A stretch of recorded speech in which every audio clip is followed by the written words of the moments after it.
तो आप लोगों का स्वागत है हमारे इस वीडियो में क्लास 10 मैथमेटिक्स चैप्टर नंबर 13 सांख्यिकी के मोस्ट इम्पॉर्टेंट बहुविकल्पी प्रश्न का सॉल्यूशन कराने वाले हैं। अगर क्लास 10 में है तो ये वीडियो आपके लिए काफ़ी इम्पॉर्टेंट है। वीडियो को देखकर जाइए, गारंटी देता हूँ कि इसी में से 100% क्वेश्चन एग्जाम में आएंगे। तो चलिए बिना देरी किए हुए वीडियो को शुरू करते हैं। हमारा पहला क्वेश्चन है, फर्स्ट वीडियो में हम इसके महत्वपूर्ण कॉन्सेप्ट के बारे में डिस्कस कर दिए हैं। अगर नहीं देखे हैं तो डिस्क्रिप्शन में दिए गए लिंक पर क्लिक करिए और वीडियो जाकर देख लीजिए। अगर वो वीडियो आपको नहीं देखे होंगे, कॉन्सेप्ट क्लियर नहीं होगा तो ये क्वेश्चन को आप सोल्यूशन नहीं कर पाएंगे।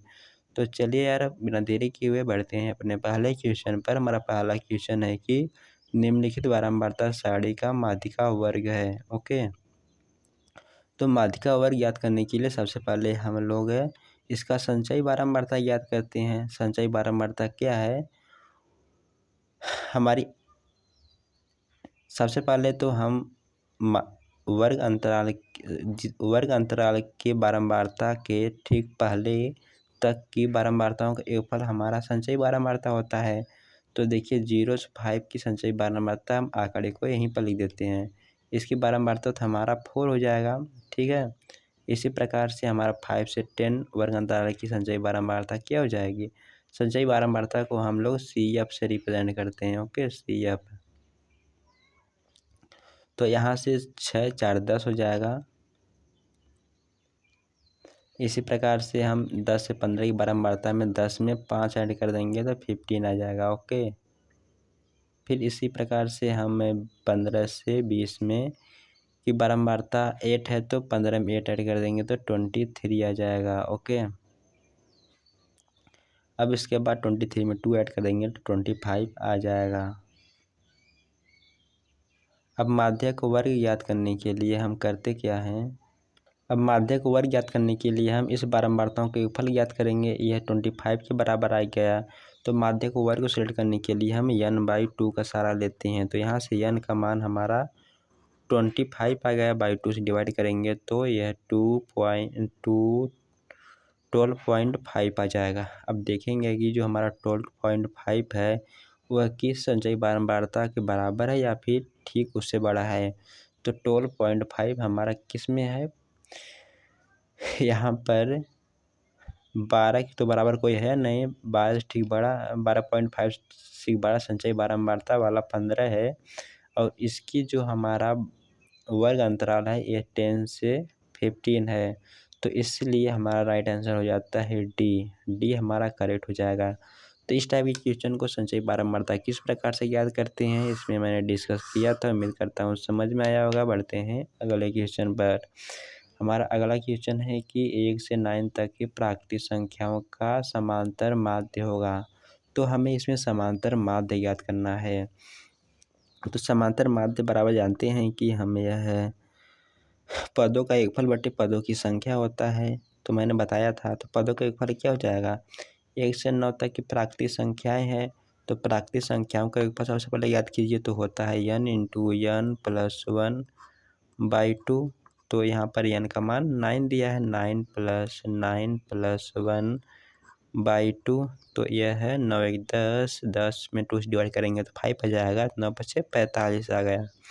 यानी कि 1 से 9 तक की प्राकृतिक संख्याओं का योगफल 45 है, 45 है। अब 45 में ये पदों का योगफल है और पदों की संख्या 9 है। जब डिवाइड करेंगे तो 9 × 5 = 45, यानी कि हमारा राइट आंसर हो जाएगा 5, यानी कि 5C इज करेक्ट हो जाएगा। ओके, तो ये भी क्वेश्चन आपको समझ में ही आ गया होगा उम्मीद करता हूँ। तो चलिए यार बढ़ते हैं अपने अगले क्वेश्चन पर। हमारा अगला क्वेश्चन है कि निम्नलिखित सारणी का माध्य होगा। तो हमें इसका माध्य ज्ञात करना है। तो माध्य ज्ञात करने के लिए हम वर्ग अंतराल का मध्यमान ज्ञात करते हैं, फिर बारंबारता में गुणा करते हैं, इसका योगफल याद करते हैं, फिर उसमें बारंबारता के योगफल से डिवाइड कर देते हैं। तो हमारा यहाँ पर माध्य ज्ञात हो जाता है। ओके, तो सबसे पहले हम यहाँ पर ज़्यादा कुछ लिखते नहीं हैं। यहाँ पर हम यक्स क्या ज्ञात कर लेते हैं। हमारा जो यक्स क्या होता है, यक्स हमारा वर्ग अंतराल का माध्य होता है। तो यहाँ पर 1 और 2 चलिए हम इस आंकड़े को लिख ही देते हैं। ये हमारी फ्रीक्वेंसी है, हमारा जो 1 से 3 की बारंबारता 3 है। सॉरी, इसका मध्यमान हमें यह वर्ग अंतराल दिया है, वर्ग अंतराल। इसकी जो हमारा ये मध्यमान हो जाएगा 2 के बराबर आ जाएगा, इसका हमें बारंबारता 3 दिया है। फिर इसके बाद हमें दिया है 3 से 5 का मध्यमान 4 हो जाएगा, इसकी बारंबारता 2 दिया है। इसी प्रकार से 5 से 7 की बारंबारता हमें 4 दिया है और इसका मध्यमान हमें हमारा 6 के बराबर आ जाएगा। इसी प्रकार से हमारा 7 से 9 है, बारंबारता 2 है, मध्यमान इसका 8 आ जाएगा। और 9 से 11 की बारंबारता 10 है और इसका हमारा फ्रीक्वेंसी यानी बारंबारता दिया है 3। अब इसका हमें माध्य ज्ञात करने के लिए हम जानते हैं सिग्मा एफ एक्स बटे सिग्मा एफ ज्ञात करते हैं। तो सिग्मा एफ एक्स इनका मल्टीप्लाई इसमें ज्ञात कर दीजिए। ये सिग्मा एफ एक्स है, सॉरी सिग्मा एफ एक्स है। ओके, तो 3 दूना 6, 4 दूना 8, 6 चौको 24, 8 दूना 16, 10 तियाँ 30। जब इसे ऐड कर देंगे तो 6 8 है 14, 14 4 है 18, 18 18 6 24, 24 के 4 हासिल 2 आ गया, 2 2 2 1 3 3 3 6 6 और हासिल 2 हमारा 8 आ गया यानी कि 84। तो हमारा 84 क्या आ गया, सिग्मा एफ एक्स आ गया। ओके, तो 84 हमारा सिग्मा एफ एक्स आ गया। अब हमें यहाँ पर सिग्मा एफ से डिवाइड करना होगा इसके योगफल से। तो 3 2 5 4 9 2 11 3 है हमारा 14 हो गया। ओके, तो हमारा राइट आंसर हो जाएगा 14 छक होता है 84। तो राइट आंसर हमारा हो गया यहाँ पर डी इज ए करेक्ट हो जाएगा। उम्मीद करता हूँ समझ में आया होगा। बढ़ते हैं अगले क्वेश्चन पर। हमारा अगला क्वेश्चन काफ़ी आसान है। कह रहा है कि कुछ आंकड़ों का माध्य तथा बहुलक क्रमशः 32 और 35 है, तो उसका माध्यक होगा। तो यार अभी मैंने पढ़ा था कि हमारा बहुलक बराबर होता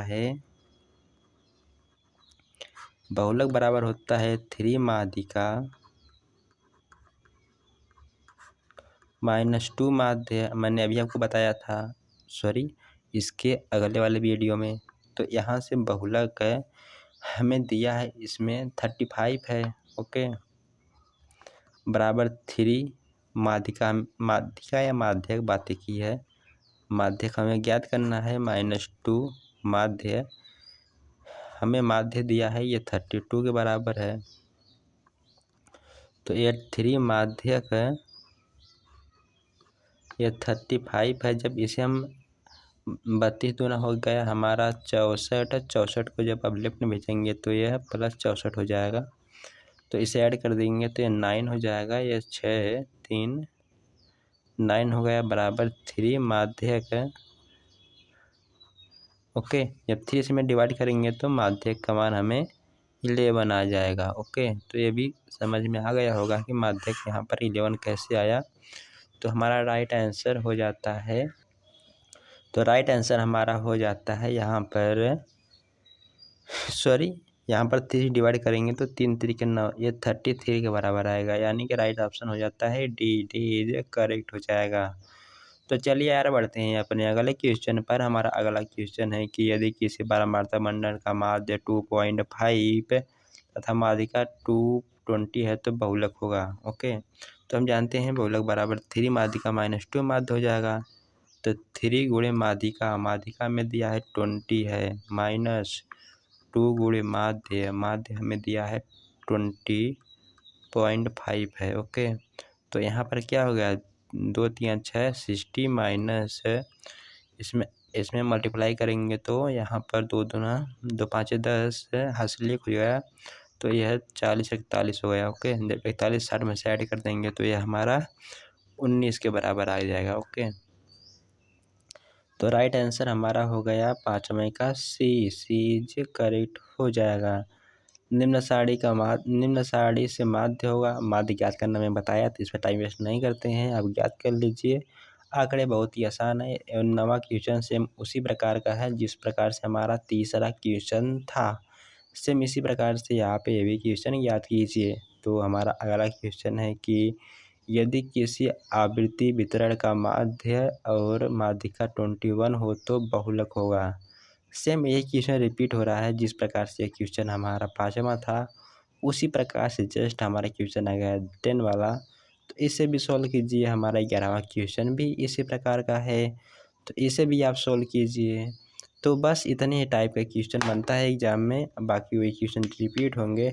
तो यहाँ पर हमारा इस सारणी का माध्य होगा, देख सकते हैं उसी प्रकार का सेम वही क्वेश्चन रिपीट हो गया। जिस प्रकार से हमारा तीसरा था, जिस प्रकार से हमारा 9वां था, उसी प्रकार से हमारा 12वां भी आ गया। तो इसे भी सॉल्व कीजिए। तो देखिए यहाँ पर 13वां क्वेश्चन कुछ अलग है, तो इसे हम सॉल्व करके बता देते हैं। तो हमसे कह रहा है कि 3, 4, 6 और यक्स का माध्य 5 हो तो यक्स का मान याद कीजिए। हम जानते हैं कि समांतर माध्य बराबर होता है, या फिर माध्य को समांतर माध्य भी बोल सकते हैं। तो समांतर माध्य बराबर होता है पदों की संख्या, पदों का योगफल बटे पदों की संख्या। तो पदों का योगफल क्या है, पद हमारे 3 हैं प्लस 4 हैं प्लस 6 हैं प्लस यक्स है। अब पदों की संख्या क्या है, 1 2 3 4 पद हैं, तो 4 से डिवाइड कर दीजिए। इसका माध्य हमें 5 के बराबर है। तो यहाँ पर आप 3 मल्टीप्लाई कर दीजिए, तो यहाँ पर 6010 3 13 13 प्लस यक्स बराबर 20 आ गया। ओके, तो यहाँ से हमारा यक्स का 20 में से 13 सब्ट्रैक्ट कर देंगे तो हमारा 7 के बराबर आ जाएगा। तो ये हमारा यहाँ पर राइट आंसर हो जाता है सी इज ए करेक्ट ऑप्शन।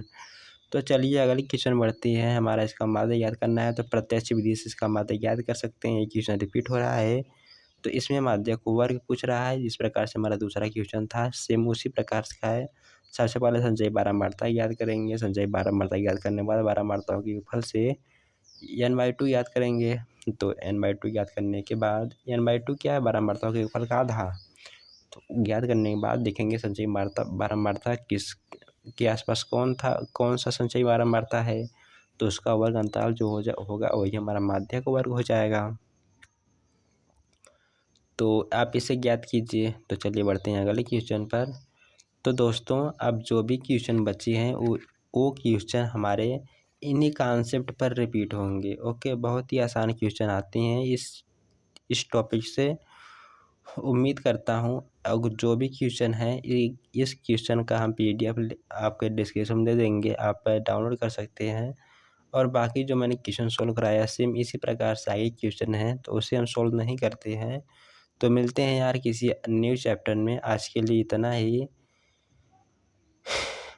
अगर वीडियो पसंद आई होगी तो वीडियो को लाइक कीजिए, चैनल पर नए हैं तो सब्सक्राइब कीजिए और अपने फ्रेंड के साथ भी शेयर कीजिए। मिलते हैं अगले वीडियो में। Bye bye.